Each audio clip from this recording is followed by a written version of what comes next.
મારું નામ ડૉક્ટર સંદીપ સોલંકી છે. આપણે જનરલ સર્જન છીએ અને અન્નપૂર્ણા હોસ્પિટલમાં સર્જિકલ વિભાગ 1 તારીખથી આપણે ચાલુ કર્યું છે. શું નામ છે બેટા તમારું? સૈયદાબેન. શું તકલીફ થતી હતી? એપેન્ડિક્સની તકલીફ હતી. એમાં પેટમાં દુખાવો થતો હતો? 1.5 મહિના દુખાવો થતો હતો.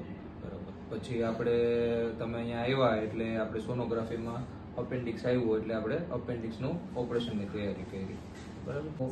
સૈયદાબેનનો અહીંયા અપેન્ડિક્સ માટે 1.5 મહિનાથી પીડાતા હતા અને સોનોગ્રાફીમાં અપેન્ડિસાઇટિસ આવેલું એટલે આપણે એમને અપેન્ડિસેક્ટોમી સર્જરીની સલાહ આપી. એમને સલાહ માનીને અહીંયા ઓપરેશન કરાવેલું છે. સૈયદાબેનનું આપણે ઓપરેશન કર્યા પછી એમને પૂછીએ કે એમને ઓપરેશનનો અનુભવ કેવો રહ્યો. કેવું લાગ્યું બેટા તમને અહીંયા ઓપરેશન કરાવીને?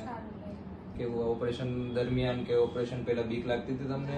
હું તો આવી કદાચ સાસરીનું છે આવી હતી. ઓપરેશન કરેલું ને દુખાવો થાય ને ત્યારે થોડા તકલીફ થતી હતી. એના પહેલા તો કઈ નહીં. બરાબર. હમણાં આવી કઈ નથી. હમણાં સાવ હાલ. આજે એમના આપણે ટાંકા તોડ્યા છે અને બધું સારું છે. રિકવરી બહુ સારી આવી છે અને દર્દી આપણે ખુશ છે. તમારે અપેન્ડિક્સ, સારણગાંઠ કે એવું કોઈ પણ જાતનું ઓપરેશનની લાગતે કાંઈ હોય તો આપણે અન્નપૂર્ણા હોસ્પિટલની વિઝિટ લેવી.